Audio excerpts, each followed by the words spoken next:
Do Time with Pastor Steph.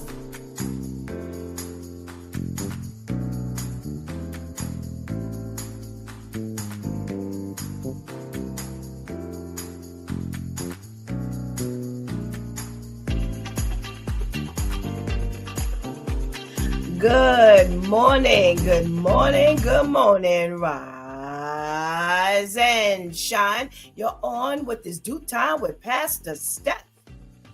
How are you this morning? That's what I like to hear. That's what I like to hear. For this is the day the Lord has made. Let us rejoice and be glad in it. So, where were you yesterday? Yesterday we were shaking the Monday morning blues with the Due Time crew. And we talked about some things, such as the 11-year-old girl who was being bullied in school, and she ended up committing suicide. Yes, they were teasing her that they were going to call ICE on her family and she would be left all alone, and she couldn't handle it, poor little thing, and she ended up killing herself. Well, the worst part about this story is the school knew about it. Yes, they called themselves giving her some therapy and not telling the parents. They never told the parents that the child was actually in school getting therapy for this situation, for this experience. You know, who does that? Who does that? Well, unfortunately, bad decision.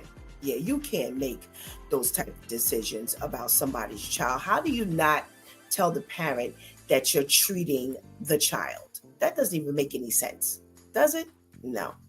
So mom didn't find out until after the little girl had already perished that she was actually being treated. And the bad part about that is, again, you know, there's nothing you could do about it at that point. Nothing. And we talked about just communicating with your children. We talked about, you know, talking to them and kind of forcing them maybe to dialogue with you and let them know that you care, that you love them, that you want to know what's going on. We talked about, you know, talking to those older children that you have and letting them know, yeah, I know you're an adult, but hey, I need to know what's going on with you. So that was one of the things we talked about. Well, the other thing we talked about was the teenager who decided to take a dead butterfly as well as some water, put it in a hypodermic needle, and inject himself in the leg with this concoction. Well, after 7 agonizing days in the hospital, he ended up passing away from whatever that toxicity was. And again, you know, we're talking about how do we keep these kids busy? How do we keep them, you know, where they're not doing these challenges? You know, there was a possibility that he was doing some level of internet challenge. And how do we, you know, this, you know, Pastor KL and I were talking about how do you have these conversations?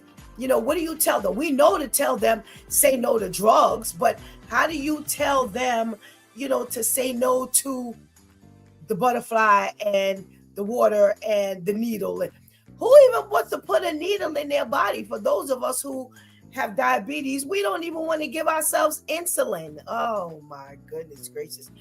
What are we going to do with these kids? That's the other question. What are we going to do with these kids? Well, maybe we're going to talk to our Pastor Brenda and Pastor Vinny today and find out, you know, what is it that we can talk about? You know, maybe we need to carry that conversation into our Let's Talk About It Tuesday. You know, I don't know. Maybe they're a set of older parents. They got grandchildren. I don't know. Maybe they got some, you know, conversations that they can have that or they've had that we'll know nothing about. So listen, the more the merrier on this conversation. Well, we got our switch with Shantice yesterday. The tip for yesterday was lean not to your own understanding. And that's what we're talking about today. Lean not to your own understanding. Listen, I don't know what else to talk about. I can't lean to my own understanding. We're talking about biblical stuff and the way, we look at God and the way we look at Jesus and the Holy Spirit and all of this kind of stuff. Listen, lean not to your own understanding, period. I don't care what it is. Just don't go there. You need the word of God. Listen, don't underestimate this thing. Look at what we're talking about. Look, our parents surely didn't have to worry about this stuff here. Their parents didn't have to worry about this, and their parents didn't have to worry about this. Nobody had to ever worry about the stuff that we have to be concerned about today. So we have no room to lean to our own understanding about anything. And I mean anything. Because you ain't gonna figure this world out. You're not gonna figure out your children. You're not gonna figure out the world. You're not gonna figure out your anybody. All right, so that's what we talked about yesterday. All right. Well, today it's Let's Talk About It Tuesday Church Folk Day. And I got a confession. Yes, I don't have anything to talk about today. Yes, I was up to the wee hours of the morning looking for some news, and I crossed over several news publications and where I normally go, where I don't normally go, and y'all gonna have to help Pastor Steph today. In the almost 5 years that I have been on It's Due Time with Pastor Steph, I have never been this dry for news. So Pastor Brenda, Pastor Vinny, Pastor KL, Shantice, Anika, all of y'all that's coming up in this chat room, y'all gonna have to throw out some stuff today for me to talk about. Well, we may end up, stumbling on something to talk about in, my little trivia thing, because I do have that. So I don't know, maybe God will send something that way, but yeah, I'm dry today. So go ahead and get that healthy breakfast. Go ahead and tell somebody that It's Due Time with Pastor Steph is on, and whatever you do, don't go anywhere, but make sure you come back with something to talk about. Okay, see you in a second.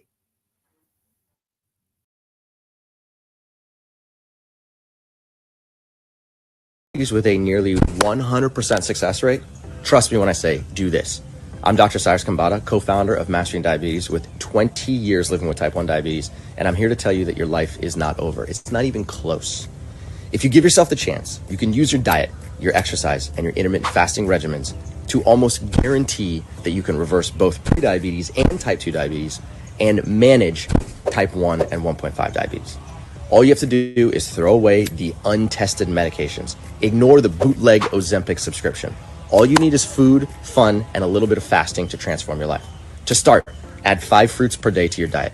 Then walk for 20 minutes a day at a moderate pace. And finally, stop eating at about 8 o'clock p.m. every night and only drink water, 0-calorie teas, or black coffee until lunch the next day. If you do that, we almost guarantee that you'll start to see the results that you're looking for. And if you want more science and success stories, click the link in the bio.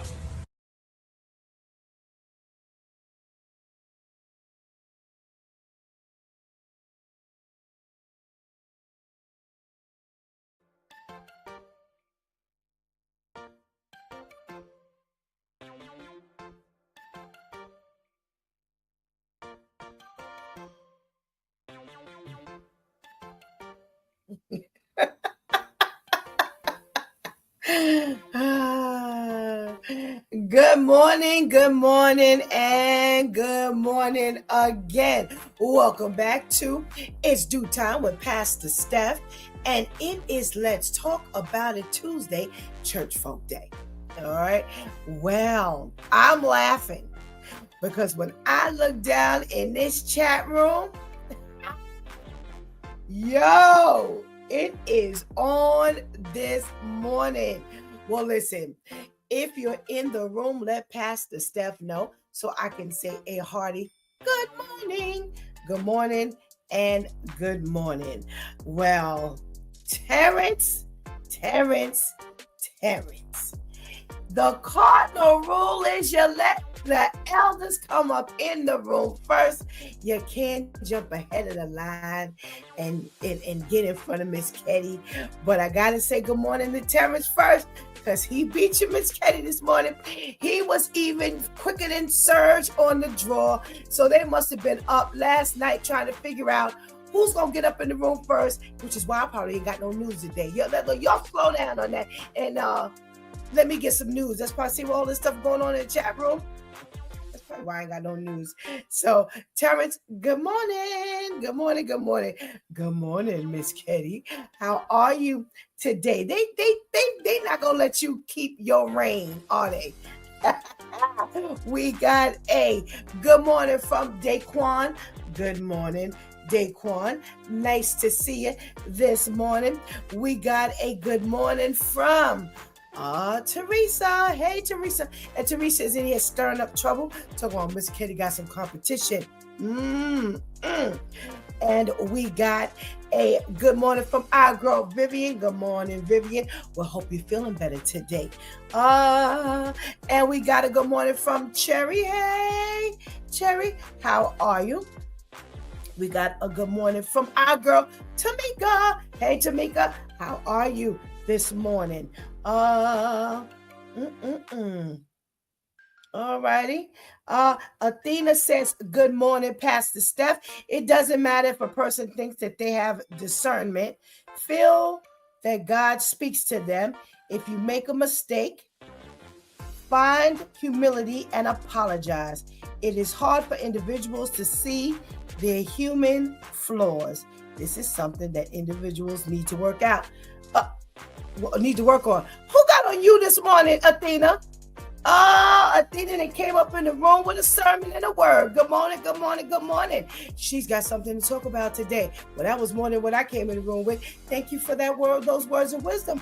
Good morning. We'll be hearing from Athena on Thursday morning, God space. Yeah, we'll be able to get our entire nutrition lesson. So I'm looking forward to it. We got a good morning from our boy Serge. Hey, Serge. Good morning. Well, we always gotta say good morning to the ladies that help us to hold it down on StreamYard. That brings us our YouTube live and our Facebook live, and we're going to say good morning to Shantice. Hey, Shantice, good morning. And we're going to say good morning to our girl Anika. Hey, Anika. Yeah, me and Shantice was battling over position this morning. I just wasn't getting what she was saying, and I know she thinks that I'm trying to be difficult, but I'm not. I'm really not.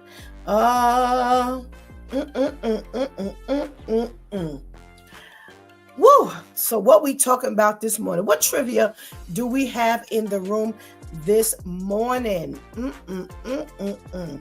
Okay, well, we're talking about some modern day inconveniences that people can't believe we are still dealing with. So if there is something that you feel that it is 2025, why are we still going through this stuff here?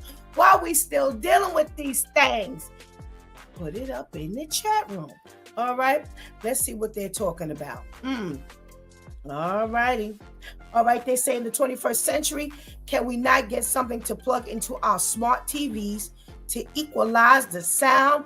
Why are some ads commercials 10 times louder than my show? Yo, Hulu. Hulu. You got Hulu on level 30 when the show is on, and then when the commercial comes on, it's at level 955. What is going on? Yo, what haven't they been able to figure this out? I don't get it. Oh my goodness. Good one. That was a good one. They're complaining about the bike lanes. They say they're dangerous to be so close to cars, and the cars just sweep debris into the bike lane and make it difficult for the bikers to bike, pretty much. And they need to get that together. I don't ride no bike, so I couldn't tell you whether that was good or bad. But if they listen, I'm trying to figure out how the bike lanes are the same lanes that we, what do you call it? Walking. Yeah, how is that merged? So we don't get hit by the cars, but we get hit by the bikes? Okay, y'all help me out. Listen, if there's some modern day inconveniences that you still can't believe we are going through in 2025, make sure you put it up in that chat room. All right, what else are we talking about? Oh, they say airlines overbooking as a strategy, and they waste so much time because when you're now at the gate, they now trying to haggle over who want to give up their seat, and they know they overbooked. What is that? I don't get that. I don't get that either. Oh my goodness gracious. What else are we talking about? They talking about the prices without the tax. They said they do it at the gas pump. Yeah, they don't have, well, when you go to the gas pump, you got to pay extra for the tax. Put it all in the same price. Why are they even going through all of that? Let's see what this chat room is talking about. Look like y'all got some conversation going up in here.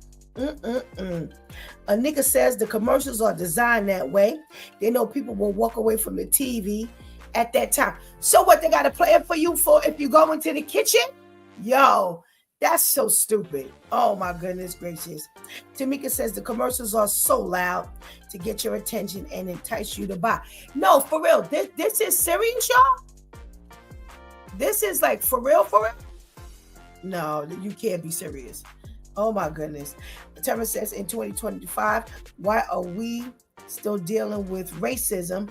But I'm guessing that's not going away ever. Yeah, Terrence, you can forget that. That ain't going nowhere.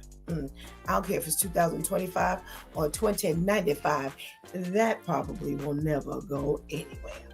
All right. What are they talking about in the article? Okay. They're asking, why are the electric outlets on the floor? That way, when you go to plug in something, you always got to go behind the furniture. Well, they are. I do see them a little higher in some areas. They're not on the floor. Years ago, they were only on the floor. Now they're kind of maybe 1.5 feet from the floor. So you listen, my thing is the bending. Okay. Bending, period. What else? They say there has to be better ways to have your x-rays done on your teeth. They shove that big plastic piece in your mouth and it always gags you. Listen, it don't gag me, but it hurts your gums. I went to the dentist for the first time in years, and I could not believe that the lady was still trying to finagle that little piece so when you bite down, it's not hurting the rest of your mouth. It's like, y'all ain't figured this out yet? Yeah, that's a... Oh, they're talking about the keypad on the TV. When you go to put in your password, the letters are all over the place. They're like, why aren't they lined up like on your phone or on like a typewriter? That makes sense. That makes every bit of sense. Okay. Do we have some modern day conveniences that y'all are talking about? Yep. Shanti says, yes, they need something softer on your gums. They do. Yo, that is so crazy. Why we don't have something better than that? What else are we talking about? Something good. Oh, they're talking about cereal packaging. When you go to pop open the plastic bag, it pops open and all the cereal goes spreading all over the place. Yeah. This person is saying they didn't wasted a whole bag of cereal because the bag broke. It all goes inside the box and now the cereal is stale. Listen, put it in a Ziploc bag. We live by them things in this house. Yes, yes, and yes. What else? They say doorbells in commercials. They say the doorbells in commercials make their dogs bark in real life in their house. Okay. Wow. Oh, they're talking about for electronic devices, make one charger type of thing. Yeah. Because now you got like, I keep the one that has 3 on the end. So one for the C, one for the Android, and one for Apple. Yeah. Yeah. So they're like, why you can't make one for everything? Okay. All right. We're talking about some modern day inconveniences that we have gotten so technological, we still can't find our way around things. Okay. Let's see what they're talking about here. Wow. Okay, they say any electronic device with an indicator or standby light or whatever on it should have the option to dim or turn the light off. Well, listen, in the kitchen, it is never dark because everything has this big old green light. The refrigerator has a light. The stove has a light. The microwave has a light. You surely will not be in the dark. And they're complaining about that because they're saying it should be dimmer. So I don't know. What are y'all talking about? Let me see. Terrence says, wow, that is so right with all this new technology. And they still use that at the dentist. And it does hurt. Yes, sir. Yes, sir. Why you still don't know how to open the cereal bag? Shati says, listen, you should have mastered that already. Yeah, listen, all you have to do is pinch the edge. Yes, open it up slightly on the edge. Do it like that. Give yourself a little opening and pull your cereal. Come on. You've been doing this since you were a kid, right? Okay. Terrence is the only thing I can say I wish would stay the same. It's like in the old days, how good they made the cars to last. Now it's made to break down so it could steal your money. Of course, they're not making anything that lasts. No, they just want you to keep coming back and buying the stuff all over and over and over again. Yeah. What else are we talking about? What's on this list? Okay. Oh, they're talking about the barcode needs to be on every side of the item. Because now you're at the scanner trying to find which side the barcode is on. Okay. All right. I guess we can do something like that. They say we live in an age where it's possible to travel to other planets and look at the top of our heads via satellite and even grow human body parts in a lab. But it still takes 7 to 10 days to process a refund. Yeah, what's that about? You could take the money out in a heartbeat, but it takes a minute to give you back your refund. Yeah. Somebody said, listen, why can't the food cans have pop-up tops like some of the soups, or I think my pineapples have the pop-up top? It's like, make them all like that. I can guarantee you it's because it costs more money. Yeah, and the more money it costs them, the more money it costs us. No, I'm trying to figure out why you can't find a can opener that's going to let you pass 3-4 turns. Yes, it took forever for us to find a can opener. And I'm not going to be plugging up a can opener every time I want to open up a can, because the only one that works is an electronic can opener. Come on. Y'all could do better than that.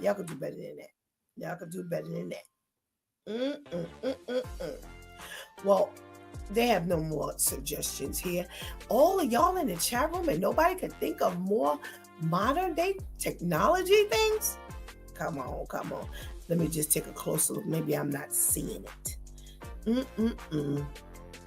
Oh yeah, Nika says, yeah, they're gonna keep you coming back because we are to be perpetual shoppers. Yes, we are.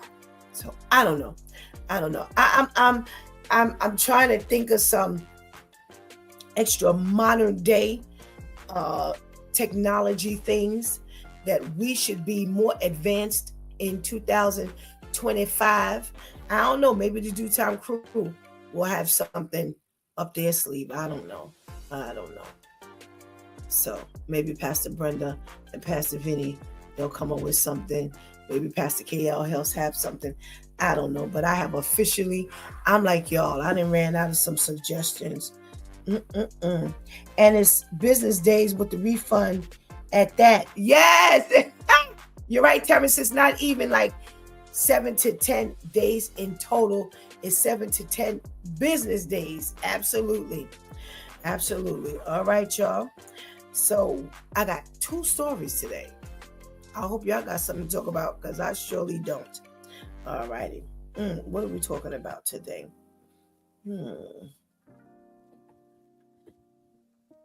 Oh, okay. So they had a gunman at a Pennsylvania hospital who was unhappy with the treatment of his wife. Yeah, they figured that they could have done better. He figured they could have done better when treating his wife, and they said that they couldn't. And I think she was on kind of like life support maybe, and he wasn't happy. So he had been visiting the hospital, and this I don't even know how to say his name. Diogenes,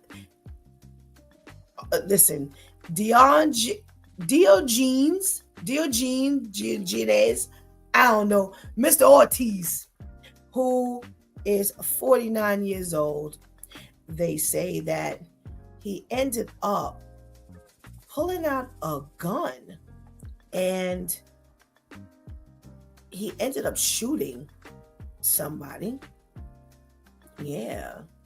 He was carrying a backpack with a firearm, zip ties, and some duct tape, and held the staff members hostage before being killed in a shootout with the police.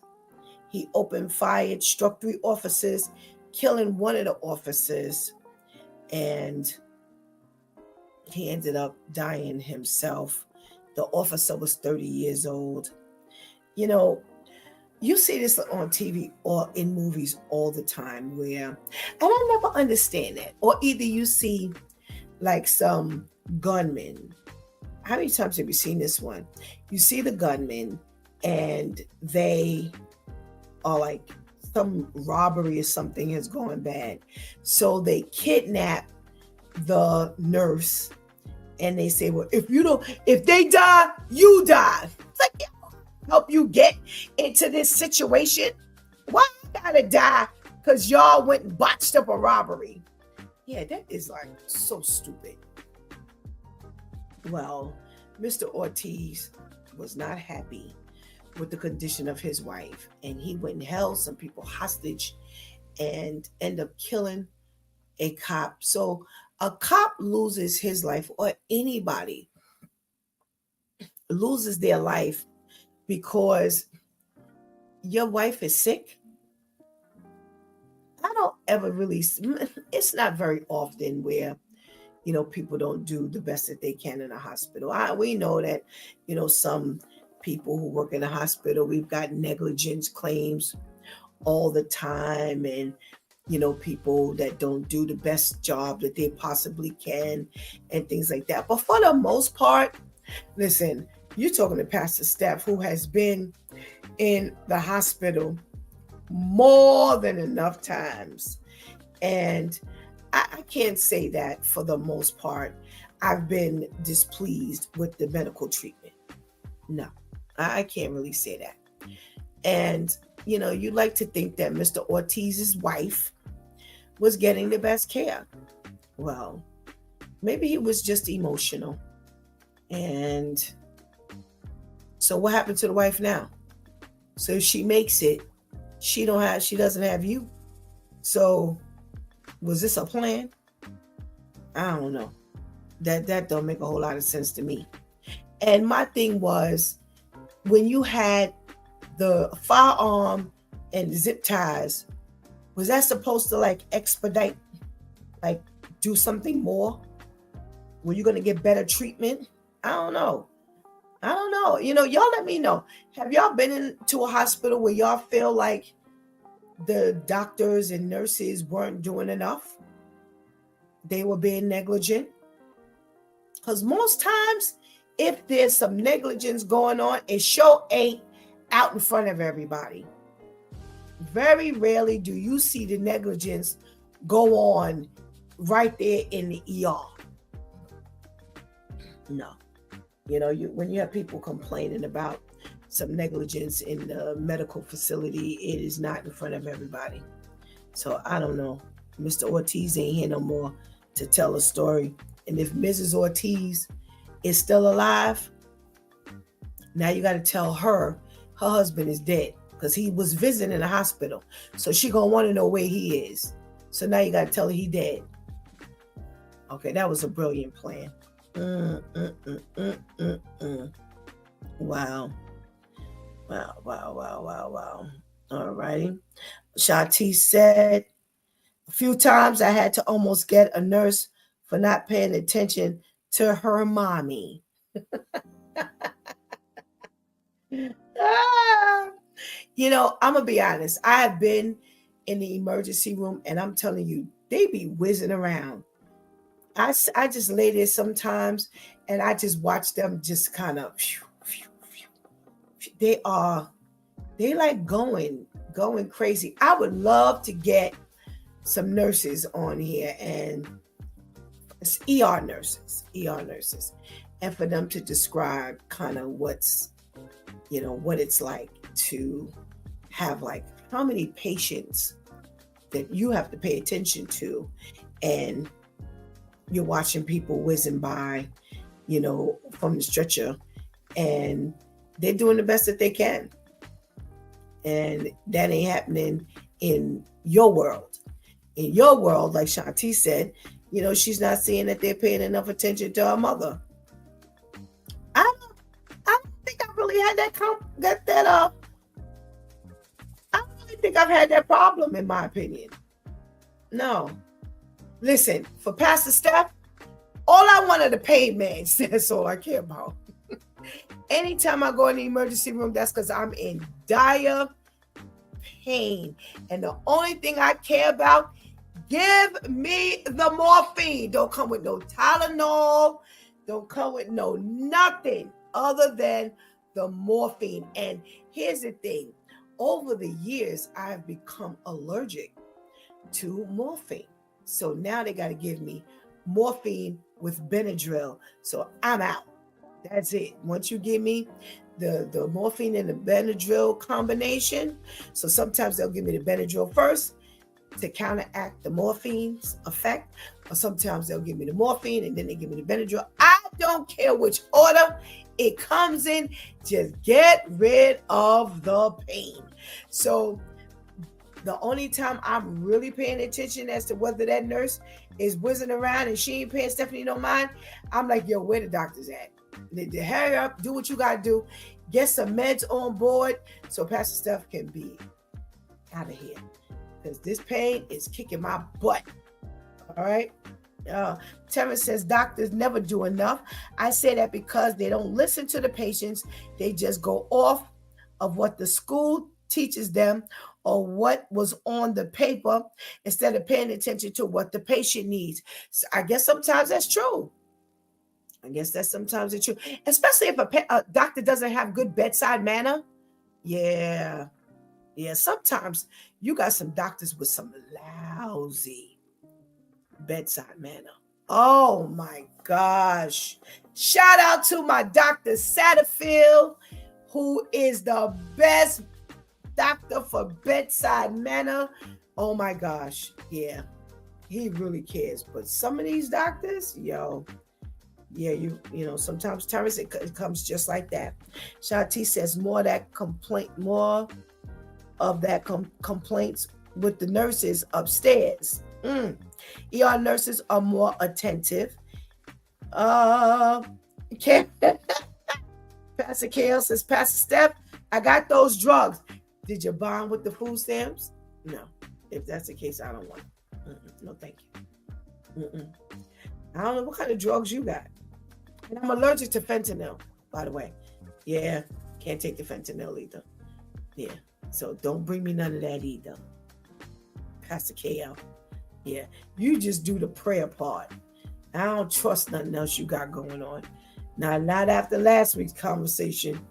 Oh my goodness gracious. So, prayers for Mr. and Mrs. Ortiz's family if they had children or if they have children. We'll pray for them because now they may have neither parent. That's sad.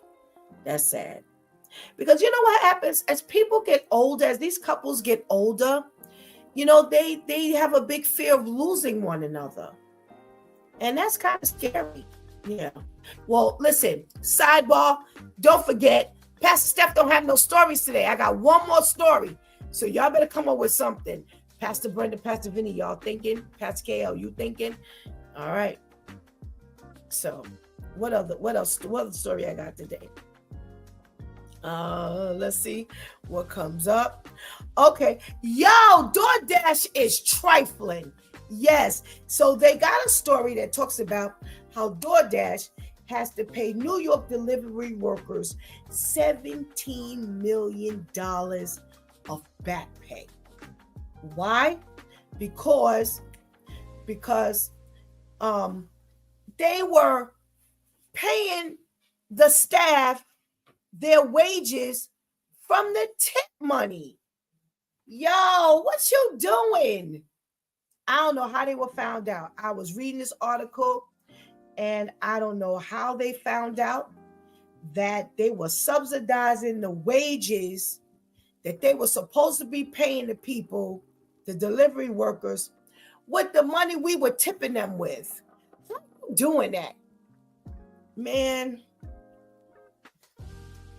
So I don't know if y'all remember, but a couple of years ago, I think it's been a couple of years ago, they gave the delivery workers an increase because remember they were getting paid like what do you call it, the wait staff, the servers, and they gave them a nice little bump. Well, I guess DoorDash didn't want to pay them what they were supposed to pay them. So they started giving them money from the tips. So the people really weren't getting tips. They were getting just paid. How do you do? I say to myself, how do y'all think these people feel? You sitting up there, you getting your money. You wouldn't want people to treat you like this. And yet, this is, you just straight robbing them. Well, I don't know what happened. I don't know who found out, but yep. They've been found out. And listen. $17 million. That's a whole lot of money. New York alone, they're not talking about DoorDash everywhere. DoorDash has to pay New York delivery workers $17 million. Do you know how much money that is that you didn't rob these? So here's what pretty much was going on. They weren't paying the people none of the money of their own. No, they were paying the people all from tips. Yo, y'all are trifling. Y'all are straight trash. Straight trash. You know what? Terrence says, just hope the kids don't get bullied after this. Mr. Ortiz kids? Is that who you're talking about, Terrence? Is that what we talking about? The people in the hospital? Oh my goodness gracious. Well, if Mr. Ortiz is what was he, 46 years old? Hold on, let me see. I think they said Mr. Ortiz. Yep, he was 49. So if he's 49, he ain't got no babies. No, they got grandkids. Probably. Yeah, he's 50 years old. He ain't got no babies. Probably. His babies are in their 20s. So, I don't know. Everybody wants their money. Back to DoorDash.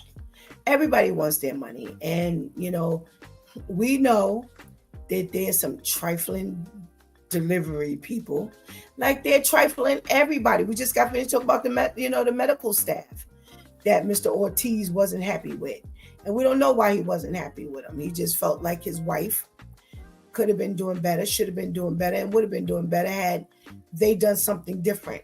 But we know how people can over exaggerate things, so we don't know how valid that claim is.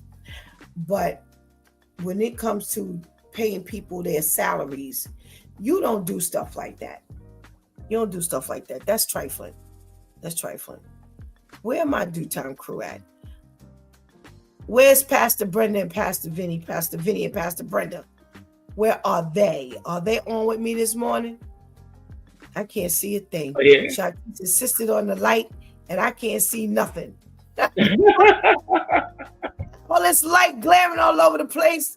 Pastor Vinny, I'm feeling for you, Pastor Vinny. I'm feeling. Where you at? Good morning. Eyes here. Good morning, How are Pastor. you? Awesome. Half of the people had to go to the office today. So Okay. for me today. Okay. I can hardly hear you, Pastor Vinny. Are you talking into your microphone? Yeah. Is that better? That's a little better. Thank you so much. I'll talk louder. Oh, okay. Thank you. I want to say anything. Thank you so much. Yeah, it's bad enough I'm feeling my way around. Now I want to have to strain to hear you, Pastor Vinny. So Pastor Vinny, we're talking this morning about, this gunman who felt that his wife wasn't getting the proper treatment, and this is why she was ill or in the condition she was in. So I don't know if she was on some level of life support or whatever, but he decided he was going to hold the people hostage. Mm-mm. And that didn't go very well. No. Because he ended up shooting and killing a 30-year-old police officer, and then they end up killing him. So Yeah. I don't know where Mr. and Mrs. Ortiz is, or Mrs. Ortiz is, but Mr. Ortiz is now in the morgue.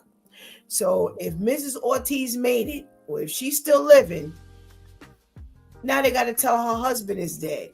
So Pastor Vinny, you've been in the hospital before.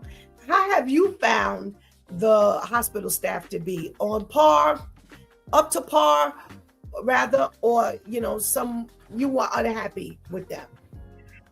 I've had several experiences in the hospital, but the one I want to talk about is when Pastor Brenda was actually in the hospital.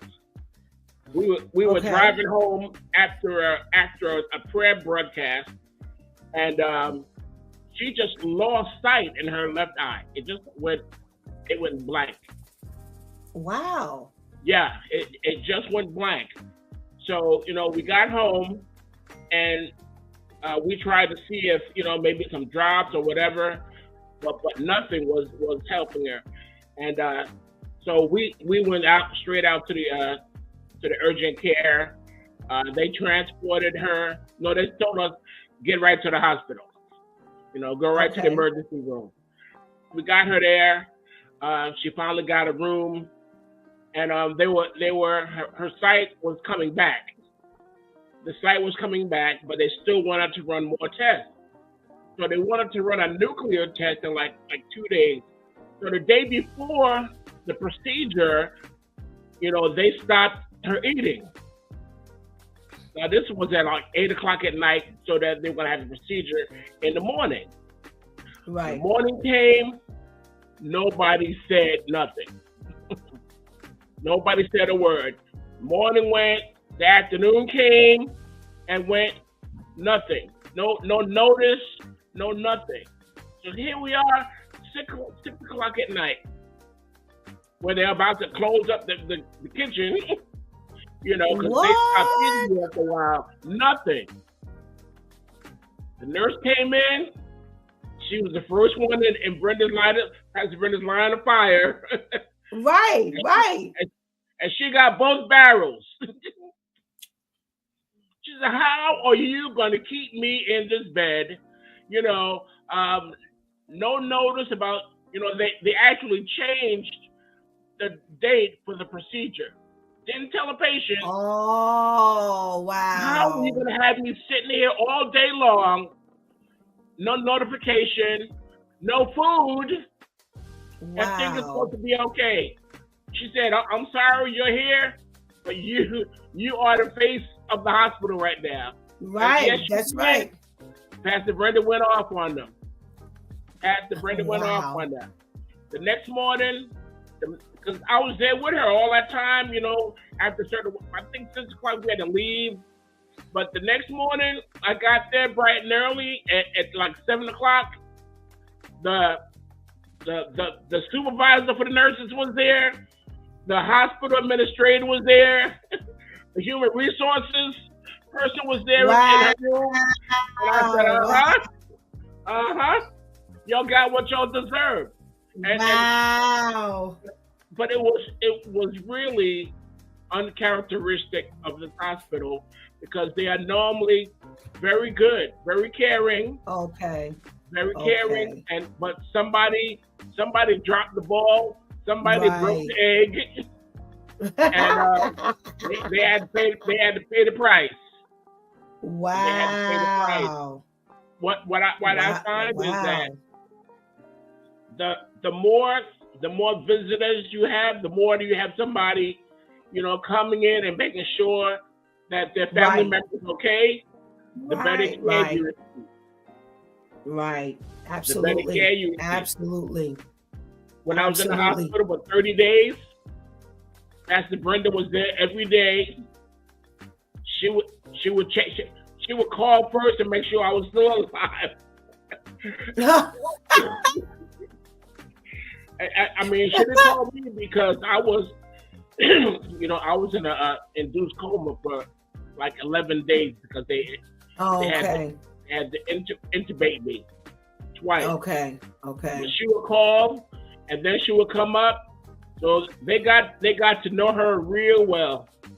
And when the nurses would come, sometimes I was conscious, sometimes I wasn't. But they would say, "Your wife is on her way." She called and checked on us, and she checked on you. And with that, because some people, unfortunately, the family just they're in the hospital, out of sight, out of mind. Right. And so they don't pay much attention to you. Right. Honestly, absolutely. Sadly, I mean, I understand they have a lot to do, these healthcare professionals, but we got to do our part as a family. Right. That's right. That's right. That's right. This is not somebody we're discarding. Right. It's our loved one, and we want the very best care that they can receive. That's right. And you know what? You're going to have to, the best part about it is, like you said, when you do have that traffic, going on, and people see that you have people there that are caring, asking questions and things like that, because they're on the ball. They're on the ball. When they don't see anybody, then they kind of fall back sometimes, especially for the elderly individuals. Mr. Ortiz had been there. He had been going, they said he had been going back and forth to this hospital for over a week. So they got to know who he was. It wasn't like they didn't know who this man was.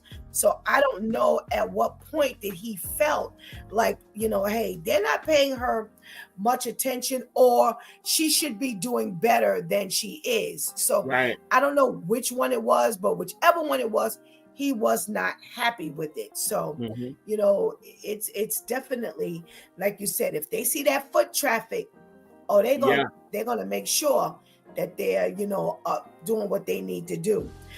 Let me see. Want to make sure we were up on our comments. We got Pastor KL in the room. So let's see if we can get him on. Shantice can. Good morning, Pastor KL. Good morning, guys. How y'all doing? Good morning, my brother. How are you? Are you talking? He be I'm froze. sorry. Can you hear us, Pastor Kale? Did I freeze? Yes. Oh, okay. I can. I can. Okay.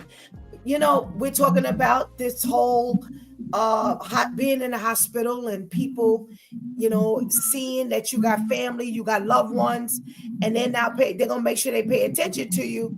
Opposed to if you don't have nobody coming through there, they will probably, you know, possibly not give you the attention you need. Have you experienced where, you know, you've had some hospital visit or for a loved one in the hospital and somebody ain't getting the attention that they need? Well, fortunately, you know, I got married to a woman who was in the medical field. So anytime I was sick, she would call ahead and tell them I was coming, and I go straight to the back. You know what I mean? So that was a benefit, you know, of being married to someone in the medical field. I did embarrass her. Oh, we don't have a good connection this morning. Pastor KL, you're breaking Because up. I'm blood. Yeah, see. Am I? Can you hear me now? Yeah. You know what? Here's what we're gonna do. I need you to go all the way out and come back in, and maybe we'll get, because we don't want to miss anything you have to say. So go out and come back in. Okay, I'll be back. All righty. Yeah. He's still in the room. Well, I guess that would be a plus, Pastor Vinny, when you got somebody in the medical field who can help to kind of slide you up in there where you can get some extra attention going on. You know what I'm saying? Because you don't, you know, sometimes that's the only way, you know, when they see you got somebody on the inside, they will definitely hurry up and, you know, get you to the head of the line without skipping. There's a big difference. There's a big difference when they call you, oh, Mr. Stokes, you know, come in, and instead of like, oh, Vinny, come on, Vinny's here, let's go, let's get the crash cart. That's right. Let's get whatever we need here, and that's right. Huge difference. My mother-in-law was an emergency room nurse for many years. Oh, okay. For many years.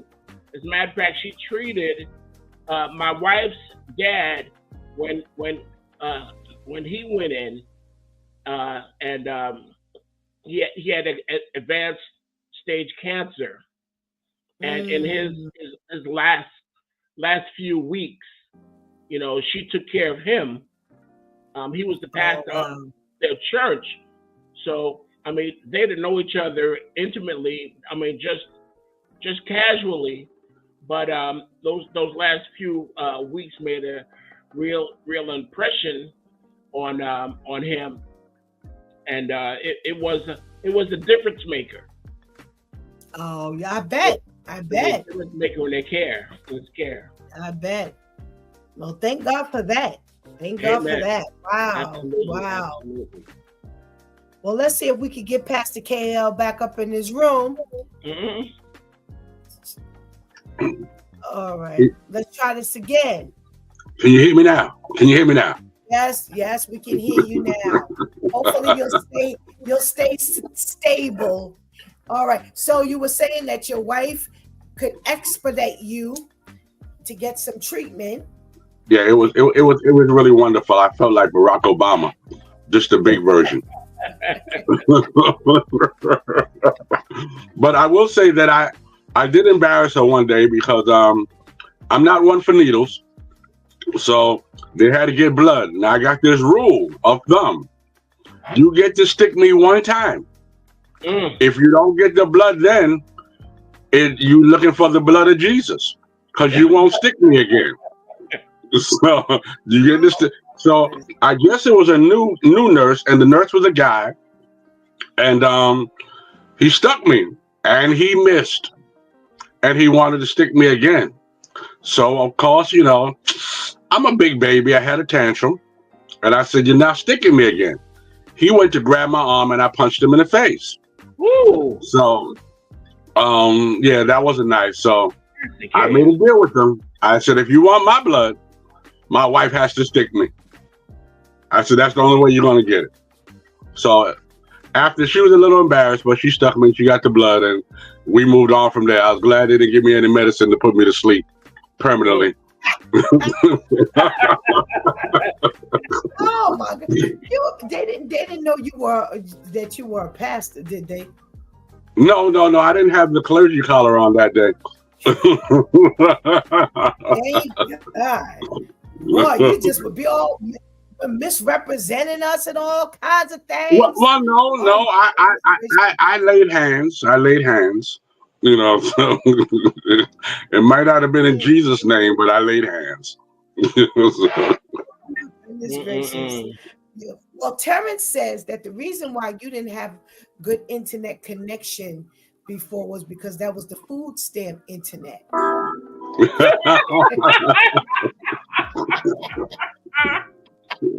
You know, Terrence used to be my guy. However, see, that's what y'all get for bragging. Wait, Terrence, I need you to look. Here's the chicken wings from the food stamps.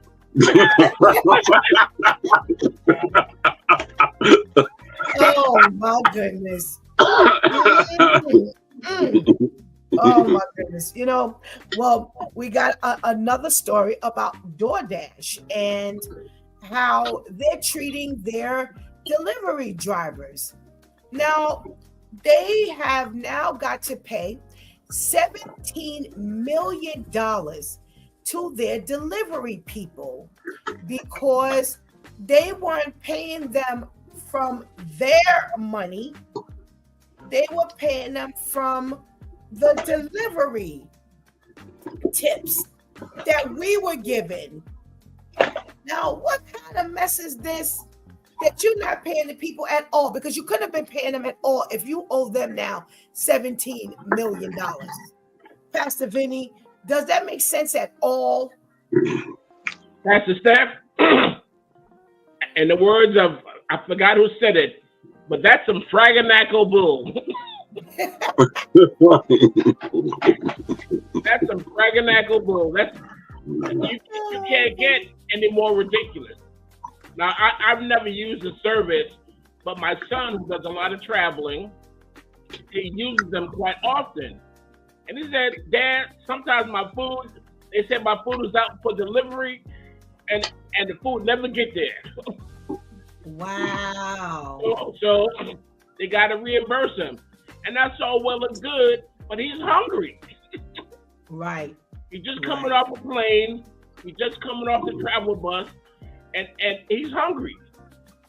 Right. So it's that kind of foolishness. And he said it happens quite often, too often. Okay. Too often. Okay. And then so that's kind of another, separate issue. But still it's being made worse by not paying the drivers that's supposed to be doing the work. Right. That's right. ridiculous. Right. That's thievery. That's It is. $17 million. They stealing.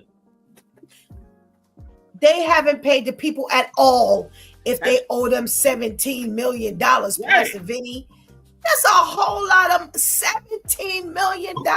Let me see the time frame we talking about. Let me see. I want to see the time frame that they're talking about because they gave it.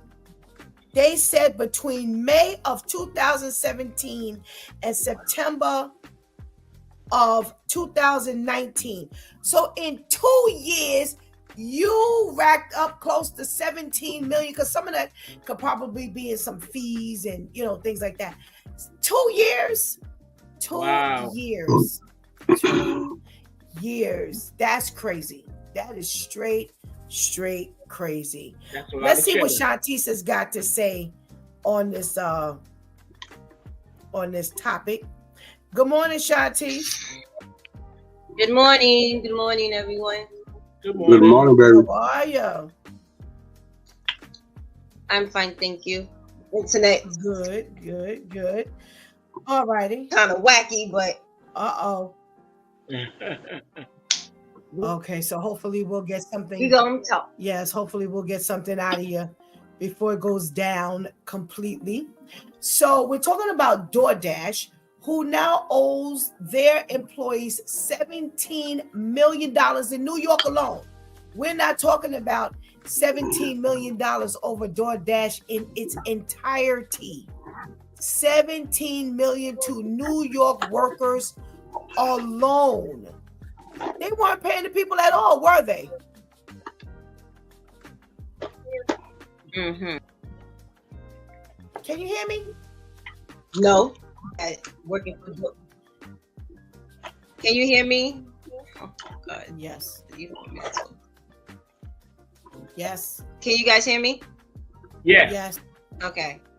This is why I didn't understand why DoorDash was a career choice. Because how are you? I mean, even on a norm, even without them scamming their workers, how much were you really making? You know, for you to be like, I'm not going to look for a job, or I'm going to quit my job and I'm going to now work for DoorDash. That's not like being an average server working in a restaurant. So now, unfortunately, you're faced with a situation like this. So you wasn't making, so you was working all this time and not making anything. At what point were you expecting to get your money? You're doing all this travel, whether you on a bike, a scooter, in a car. How are you doing all this ripping and running to make what, $3 per trip or whatever it is that you're making? And now they're taking, and we see that all the time when we go to order and they give us the itemized bill, and it's like, wait, okay, so the tax is $7, but then the service fee, the delivery fee is $8, but yet they still looking to be tipped afterwards. Like, y'all gonna have to work this out, because I'm not paying to go on the line to hit the buttons as if you called me to take my order. We're not doing that. And then you want me to pay you for literally coming to drop the food off. So it was a scam from the beginning. It's just unfortunately the customers are not the only ones getting scammed. The employees are as well, unfortunately. Yeah, that made me think too. Well, then what were you getting paid when the people were paying you properly? What was the pay like? You know, so Exactly. I don't know. You know, I don't know. Pastor KL, I know you don't do DoorDash, but what say you about the fact that they're not paying these people and they owe them $17 million? How you know I don't do DoorDash? I eat. I could You eat. said that. You told us you I- don't do DoorDash. I don't do DoorDash, but I have my employees. They do DoorDash all the time, and sometimes I'm baffled because seemingly the DoorDash costs more than the food you just bought. So you know the food is $10 and the DoorDash is $20. You know, I'm like, this is totally a waste. Why do y'all do this? So yeah. I don't. I'm with Shantice. I don't understand how this is a career opportunity for you. Right. You're gonna be the manager of DoorDash on the road. Is that your promotion? I mean, what is your promotion now? I mean, how do we do this now? It's just ridiculous. You know what I mean? And then I don't know how it works. Apparently, they don't tip you in your hand. They tip you through the service. Right. So I don't know what's my tip or what's my pay. You just lumping it all together and say, hey, you figure it out. And you know, unfortunately, I've realized in business, people don't look at their pay stubs no more. You know what I mean? So whatever they get paid, they just take that as carte blanche, that this is what I'm supposed to get paid. They don't see that I'm losing hours or if I'm making hours. Listen, people don't even look at their receipts anymore. Whatever change you put in their hand, that's their change. No, I look at mine, but when I look at my customers, they just take it and put it in their pocket. Yeah. You know, we're gonna take $2 or $3 off the top. That's right. That's right. But That's you right. just get at face value. I don't understand this new generation. Yep. We, And we, that's why. mhm, Go ahead, mhm. Pastor Vinny. I'm sorry. We, it's that word, convenience. Mhm. Convenience. We want somebody else to do the work for us, and we're not ashamed, when we should be, to pay for that extra service for the convenience. We don't want to get out of our bed, put on clothes, and walk around the corner to the restaurant. We don't want to get in our car and drive a little while to get food. We are so lazy. We are just a lazy society. And DoorDash and there's a couple of others, right? And that banking, DoorDash, Uber Eats. Uber Eats, Mhm. they're banking on us not wanting to get dressed, but to get food. That's what they're Right. banking on. And for $17 million, that screams something that's really telling about us as a people, as a society. Absolutely. I mean, it's Absolutely. $17 million. When I have to keep reading this article over and over again, because I kept saying, well, wait a minute, New York alone, I'm still, again, they never said how they ever found out that they were, doing this to the people. But, in saying about in talking about the, I don't look at, you don't look at receipts, because I use a card 99% of the time. I can't tell you the last time I paid anything with cash. I'm always looking at my receipts because I need to make sure you charging me or I'm signing for what you told me or what it's saying on this cash register. And I can't imagine how many people have been charged differently than what they've signed for. I'm sure a whole lot of this has gone on because I've seen it, like Pastor KL said, people just take the receipt or they walk off without it. Or they walk off without it. They take their thing and they throw it in the bag, or they push in their bag, or push in the pocketbook, or push in their pocket, or either they just walk off and they don't even collect the thing and they take the receipt and they just throw it on the side.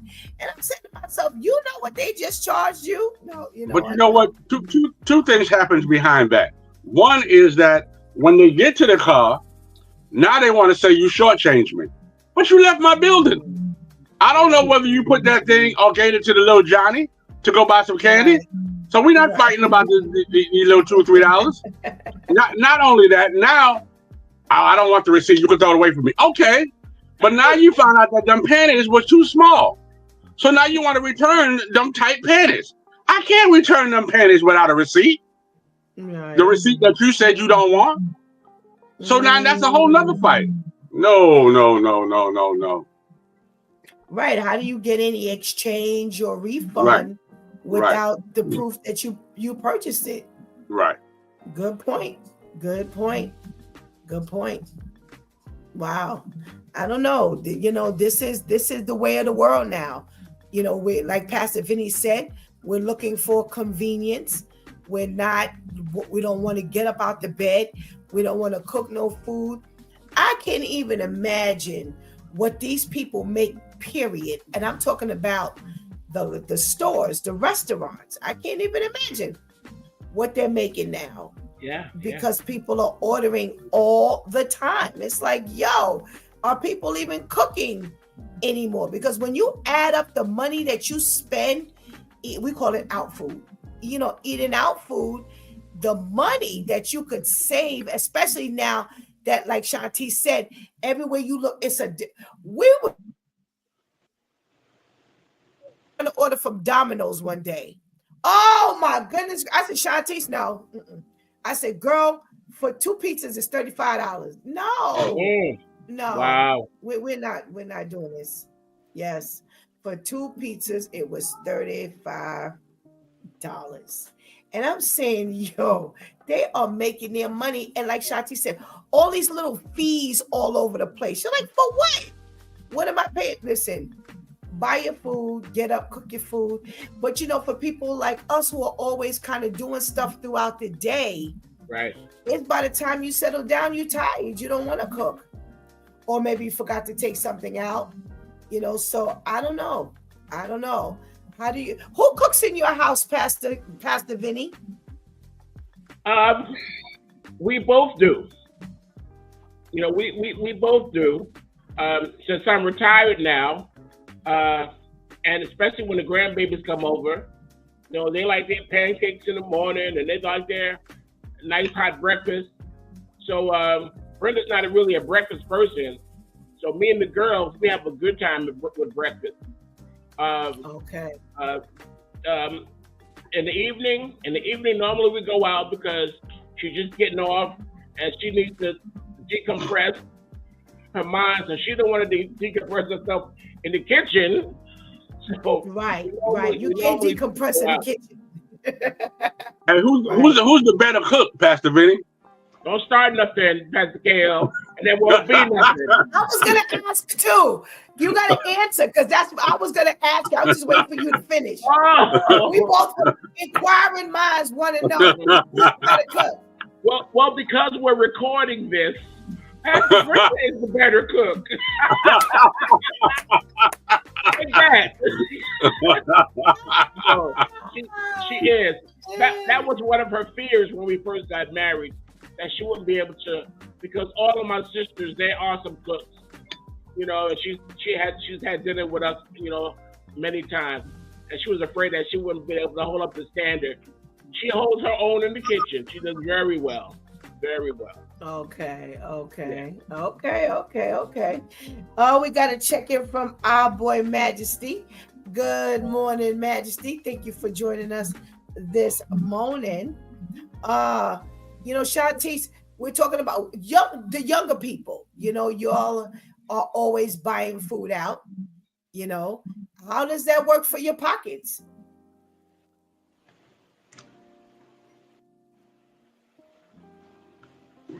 They're empty. Oh, she's having difficulty. Empty. She says she keeps getting kicked out. All right, so thank you for joining us, Shantice. See you later.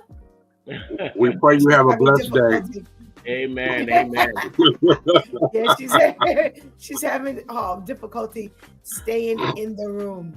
There's this battle over who's the better cook, women or men, and the fact that men don't like to cook because they figure that that's the woman's job. Are we still living like that these days, where everybody has their assignment as to what they do in the house, where so-and-so cooks, so-and-so cleans, so-and-so does this, so-and-so does the laundry? How does that work these days? I don't know. Come on, put it in the chat room. Let me know what's going on in the world today with the shared housework. Or is it shared? Is it, where people are honestly, like everybody's working. So you know what? I don't have as much to do. I'm not as tired. So I'm going to volunteer to do the laundry. Or it's this, well, you know what? I work too. He works too, she worked too. So you know what? They can do their own. There was, video I saw where this topic came up, who's doing what in the house. And I'm going to give this one to you first, Pastor KL. What are you finding that people are doing these days? What's going on, with you? How does that work? How is it balanced in the house with everybody working? Well, if I didn't know how to cook, for 52 cents a day, you could have fed my family. Yeah. Because my wife couldn't boil water for spaghetti. You know what I mean? Wow. Okay. So I did all the cooking. Now, she did all the yard work. She went out there, she cut the yard, she got on the lawnmower because I wasn't going outside. So it worked. I did all the decorating on the inside. You know what I mean? She did all the decorating on the outside. So, I mean, it worked out well.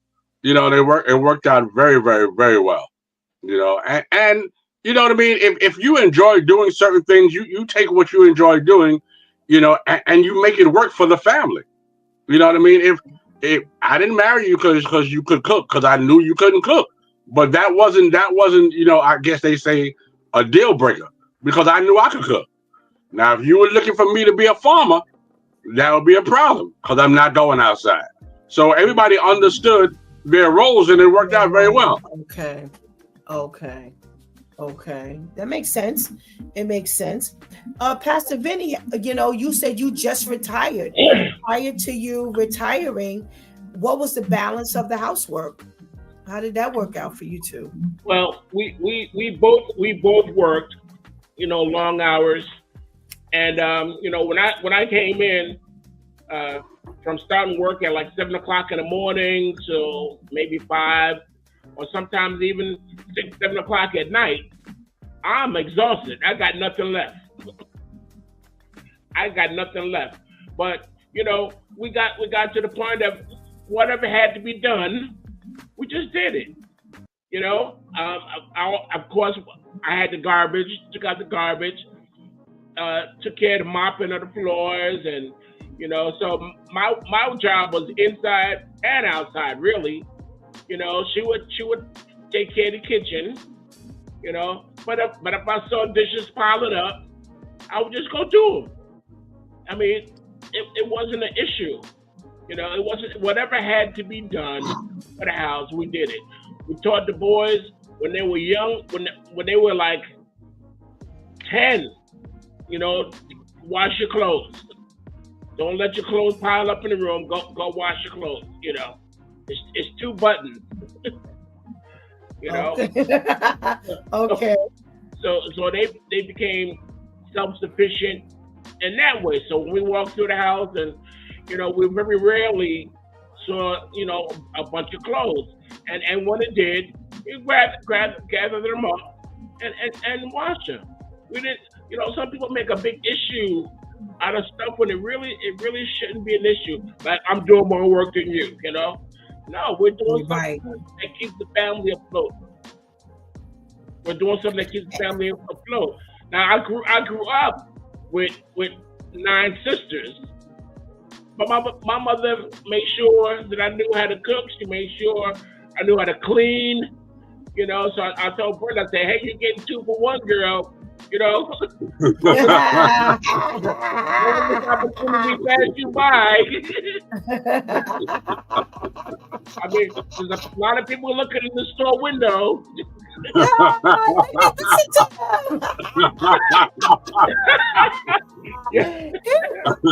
And if y'all stop Pastor Brenda, I'm denying it. I am denying it. But and that's what I was going to ask you. When you're raising your children, you have to teach them these things. I cannot imagine, everybody, you as parents, or we as parents, just doing everything, and then later the kids know how to do nothing. And here's my thing. My thing was always, what happens? Okay, so I think when I first got sick, that was in 2009, and the youngest one, that meant that she was maybe 10 or 11. So you don't know what's going to happen to you. You don't know if you're going to get ill. You don't know if you're not going to be here anymore. You have to prepare your children for if you're not here. And that's just reality. You have no say over that kind of stuff. And I've seen people, the kids just lounging around and they're not doing anything. And I'm like, well, okay, so what happens? They can't fry an egg. They can't boil an egg. They don't know nothing. You don't want them to touch anything. Oh no, I'll do it. And now they're a big old mess. You're handing your children over to be partners, because there's some, women are much harder on, mothers are much harder on their girls than they are on their boys. And you've got to make sure that everybody can do these days, because there are women who just refuse to do this. This ain't got nothing to do with whether they can or whether they can't. They're just not doing it. So I'm looking at the fact that we're not preparing our children for life. Plain and simple as that. Terrence says, my house is shared, but mostly together at times. And that's, to me, that's what the kids need to see. The kids need to see the togetherness. Pastor KL, Pastor Vinny has already said what they did with their kids. What was going on with your children in the house? How did you teach them, about cooking and cleaning and things like that? Well, I thought that was very, very, very important. So growing up, I have a sister who cannot cook. Cannot. You don't want a peanut butter and jelly sandwich from her. Cannot cook. I stayed under my mother like crazy. You know what I mean? Not that my mother said come into the kitchen, but I wanted to learn how to cook. I like to eat. So I made sure, especially my girls, you need to learn how to clean. Because listen, some of these women think because they spray Lysol that your house is clean. You got to do other things. You got to wipe down. You got to, you know what I mean? You got to do some stuff. So I made sure that they knew how to clean. I made sure my son knew how to clean. A lot of times with these parents, with these mothers, they still washing their clothes. The son's clothes, they still feeding the son and all this other stuff.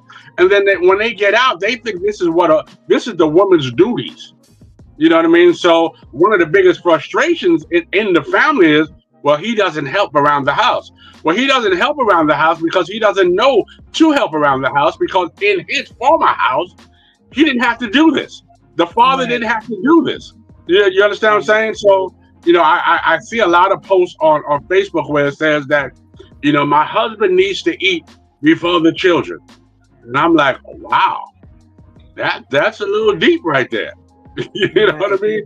Because I would think that the children should eat first, and the husband should understand that. So again, how you being raised or how you've been raised is how you're going to raise your children, and that can be a dangerous place. Mm-hmm. Yeah. And it's very true. I think I told a story on this broadcast before.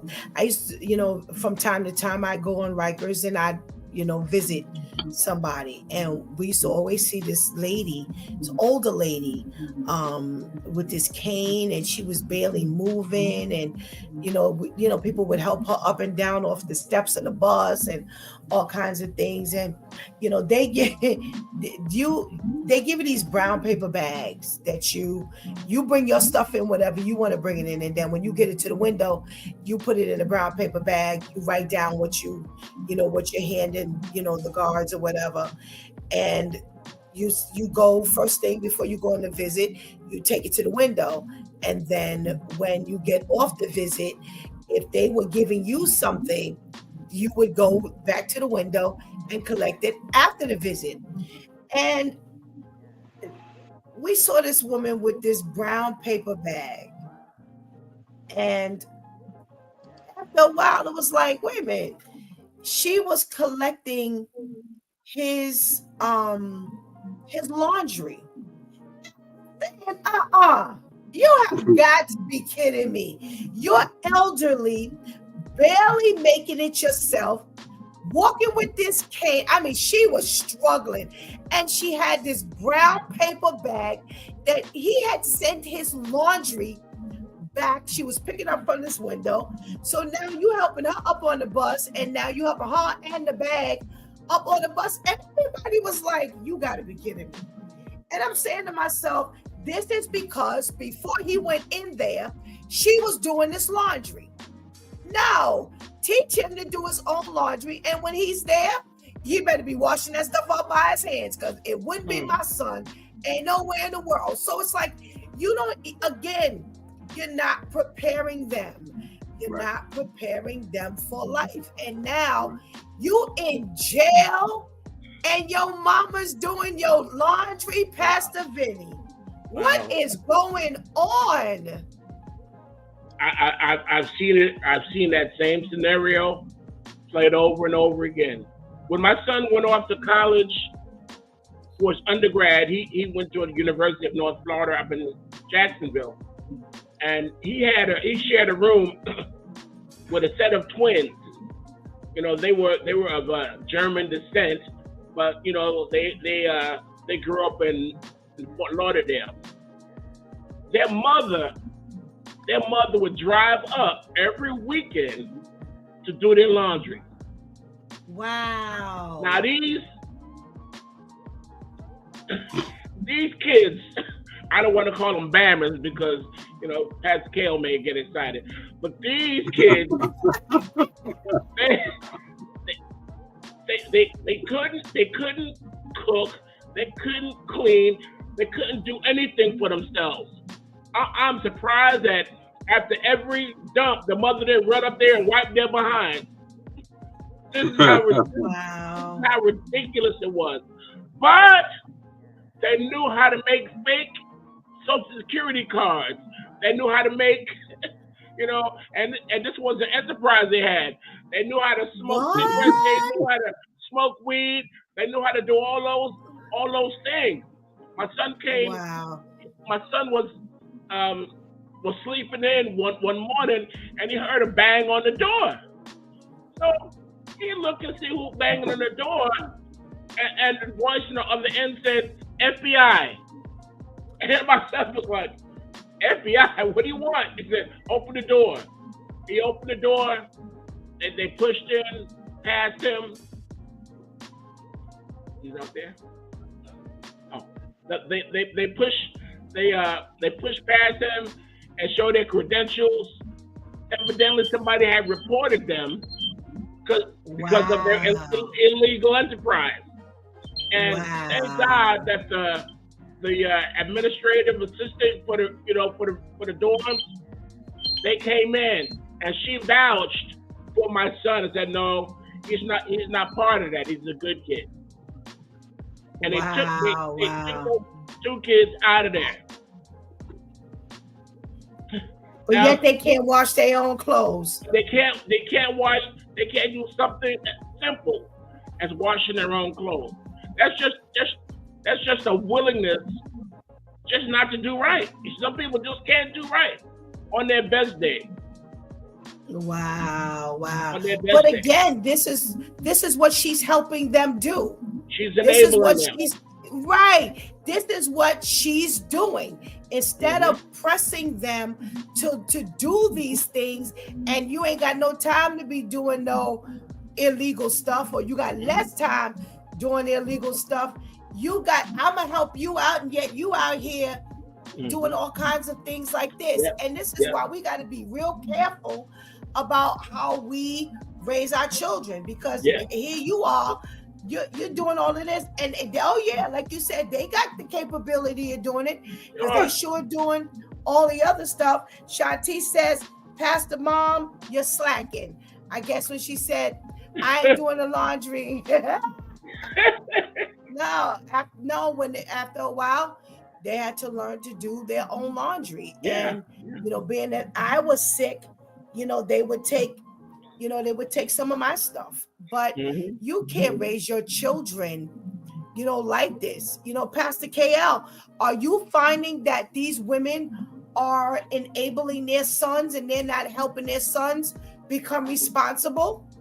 Yeah, all the time. I mean, that's the term of mama's boys. The mama's boys term done got real different than what it was back in our days. I'm a mama's boy, but I'm self-sufficient. Right. You know what I mean? I enjoy that now at my age. When I go home, I get a home cooked meal. You know what I mean? Yeah. That's different from me not knowing how to cook. So I have to depend on my mama to give me a home cooked meal. These folks don't they don't know how to do laundry. And with a mama's boy, you can stay at your mama's house till you're 40 years old, 50 years old, 60 years old. And then you telling your mama what you're not going to do in her house. And mama is okay with it. That's crazy to me. Because at 18, y'all know the story, at 18, mama's boy, daddy girl, hey, I don't care what, you going out of here. Even if I got to pay the first and last month, we going to set you on your way. Now, what you do in between those months is on you. Okay, so wait. So at 18, they had to go, or if they were ready to go, they could go? What do you Oh say? no, they were ready to go. I said they were ready. They're ready. they were ready. You know what I'm saying? On your mark, get set, go. They were Yeah. ready. Yeah. Wow. Now I'll tell you, the only difference was if you went to college, then okay, you know, school breaks and stuff like that, you had someplace to come home. But you was a temporary boarder. You no longer lived here. You got your mail at school. Mm-hmm. And when you got out, Wow. you left. Yes. We saved enough money where if we had to pay first month rent and last month's security, you know, we were okay. We was okay with that. But at 18, if you decided that you were grown and you was no longer furthering your education, okay, tell your story, walking. Wow. I knew. Now I let me knew. ask you. Wait, Yeah. hold on, Pastor Vinny. Hold on one second. Yeah, Let me yeah. ask you why is that? Why is that at 18? I'm just curious.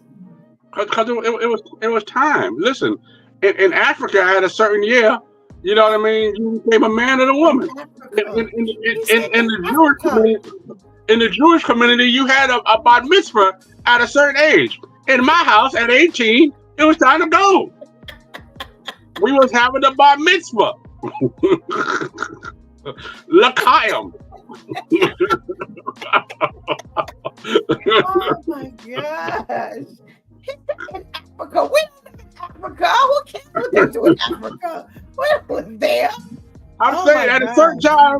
certain time they got a drum. Okay, now you gotta walk to the beat of your drum in my house. You know what I mean? You gotta go. Oh my goodness gracious.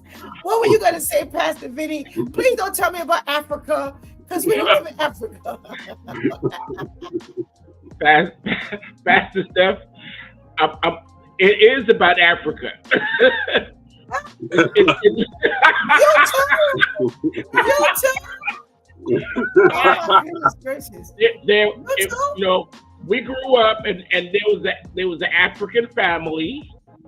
The father, he brought his whole family over and made sure the kids were good students. They did whatever they were supposed to do. But he led by example. When he first came over here, he drove a yellow cab until he was able to buy his own yellow cab. While he was doing the cab, he was putting himself through school. He became a CPA.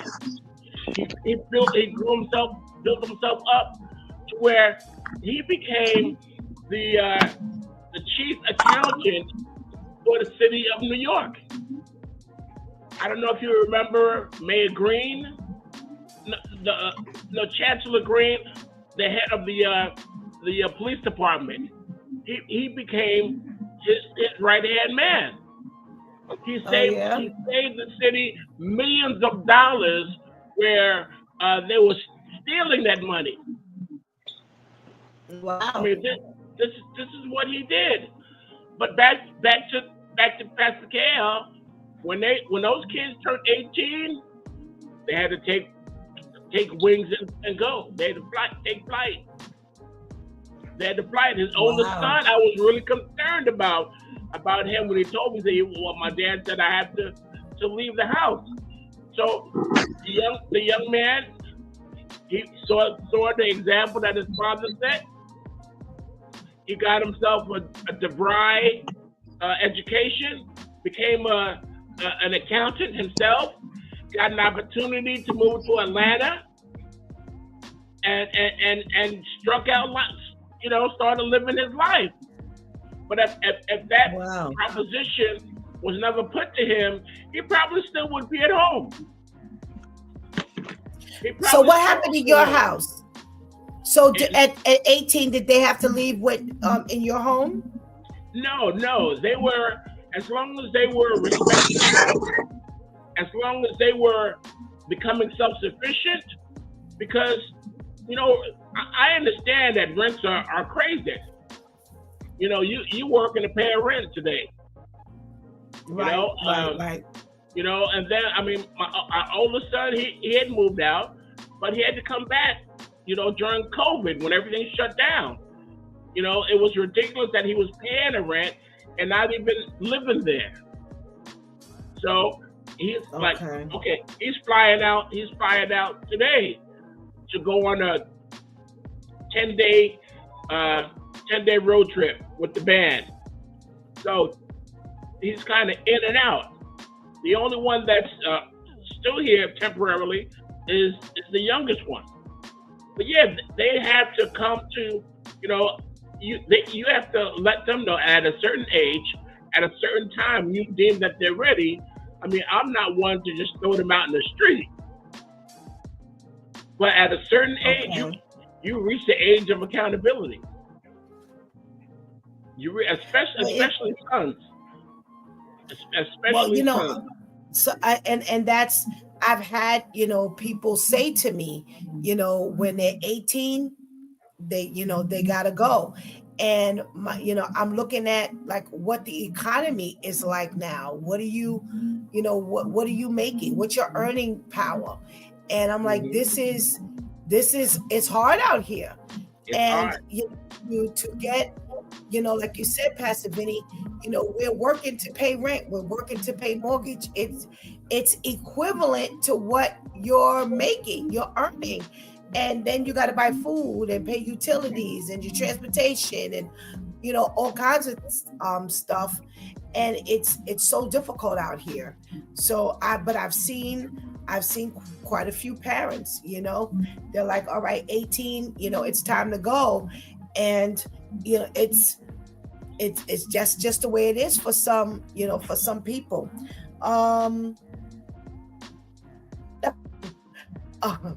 Yeah, we had somebody. Okay, I got you, Terrence. I got you. Yeah, me too.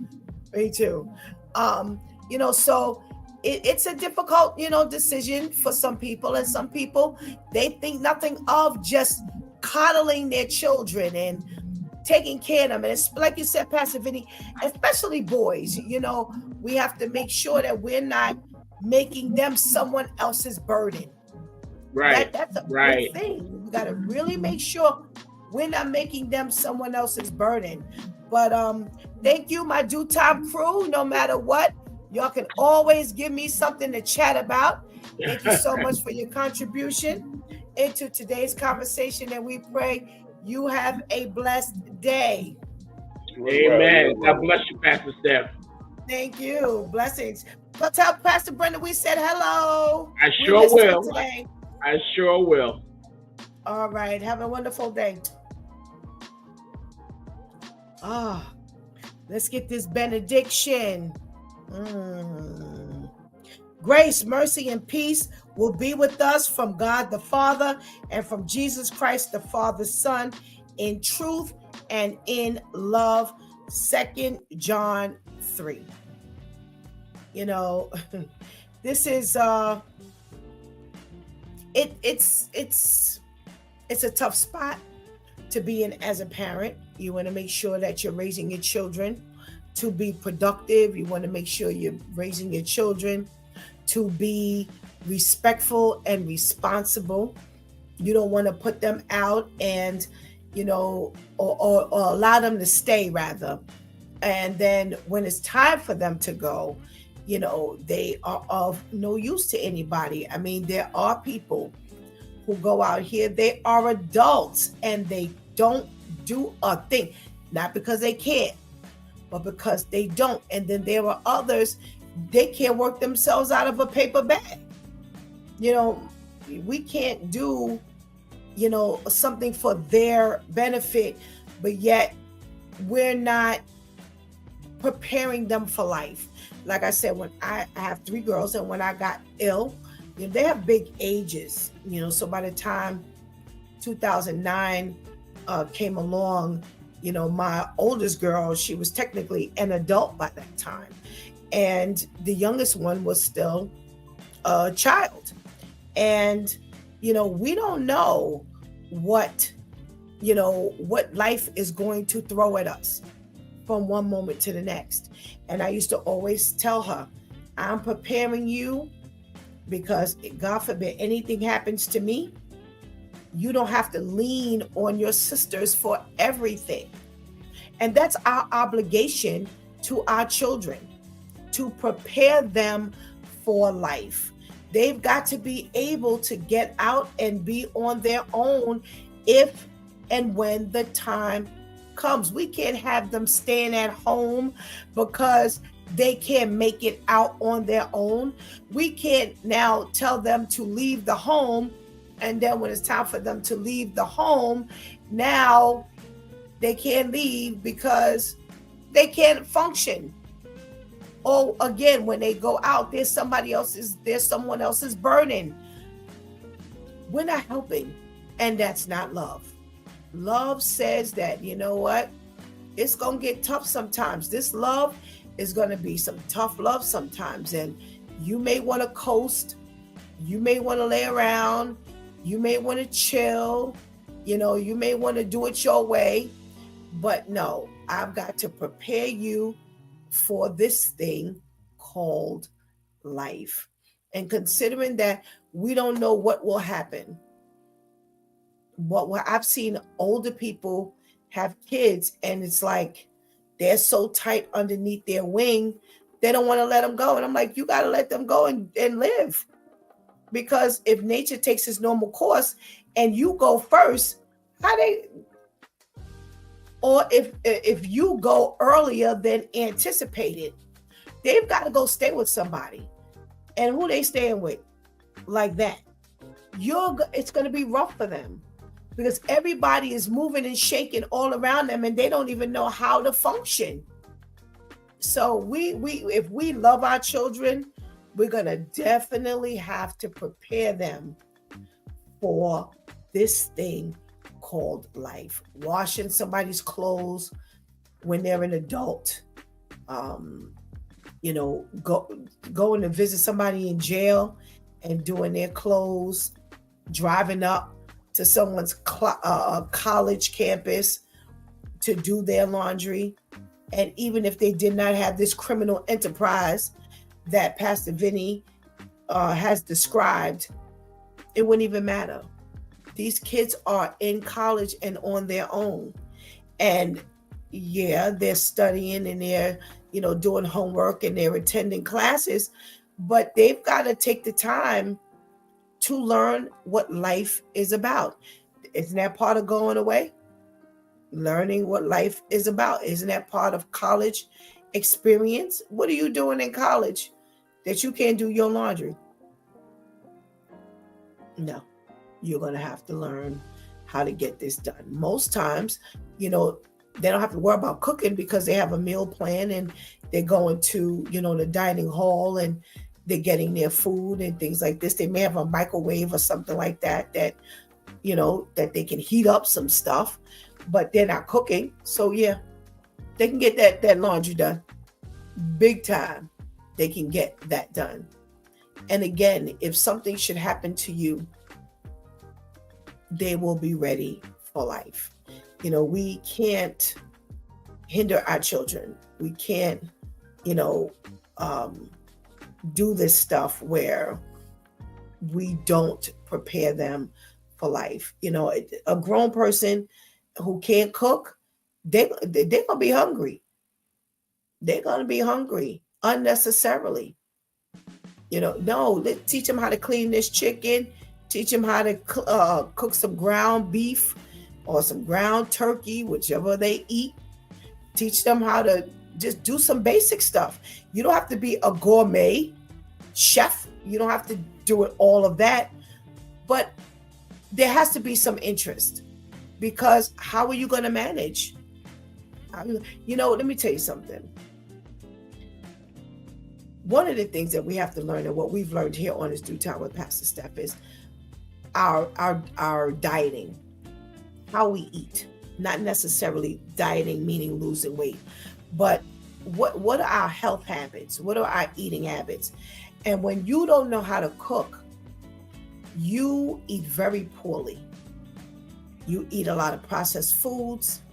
You eat a lot of fast food and things like that, because you have not learned how to actually go to a store and buy the food to bring it home and boil some rice, make some potatoes, make some pasta, make different types of meat.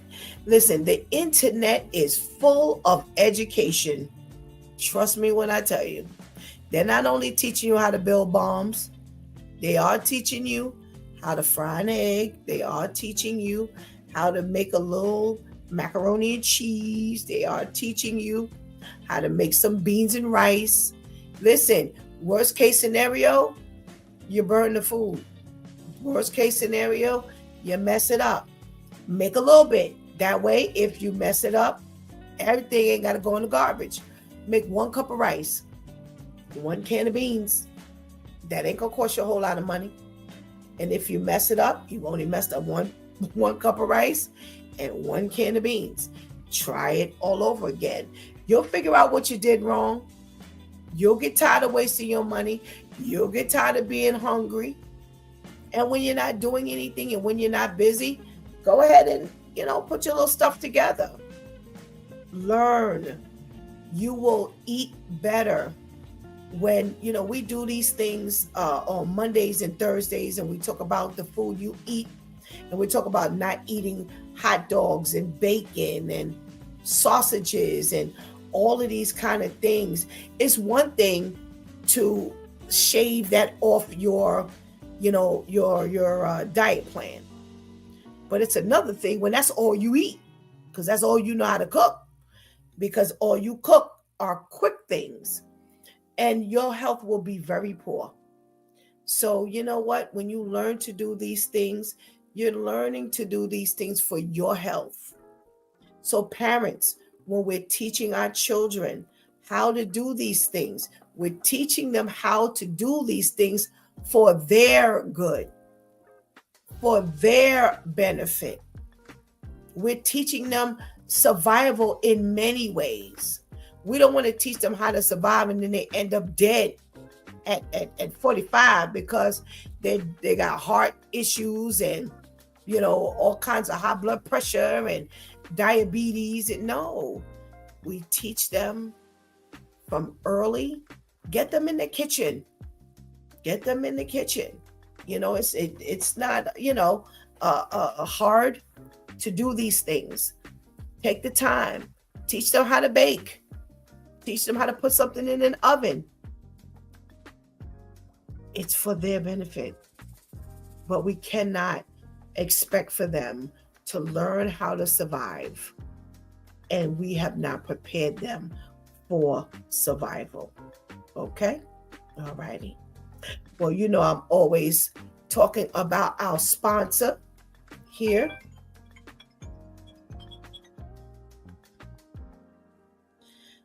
Our sponsor, our Craft Corner, our girl Nicole. Yeah, check her out. Hit up that information in the chat room. Make sure you let her know that you saw her item on It's Due Time with Pastor Steph, and you want to know how to get your own branded items. We're always talking about our embroidery manufacturers. It's personalized. Make sure you check out their website, www.ispersonalizedhere.com, and you can just get a glance at some of the stuff that they've done, and you can now order your own stuff. Okay? All righty. You've been watching It's Due Time with Pastor Steph. Join us Monday through Friday from 7 a.m. to 9 a.m. where we discuss matters of the heart, mind, and spirit. As you go through your day, be sure to set your mind on things that are above, not on things that are on the earth. They will only serve as a distraction. Remember, prayer changes things. It's Pastor Steph signing off, and I want to thank my Due Time crew for always coming through big time. Thank you for hanging out with us today and helping us do what we do. Make sure you keep that chat room loaded up. Make sure you go on, hit that subscribe button, hit that notification bell, so you will be alerted each and every time we are going to be on, okay? Please do not miss this opportunity to give Christ your life right now. Please do not miss this opportunity to strengthen that relationship with the Lord right now, because later is not promised to any of us. Until tomorrow, God spares, where it's Wow Wednesday. Until then, I love you.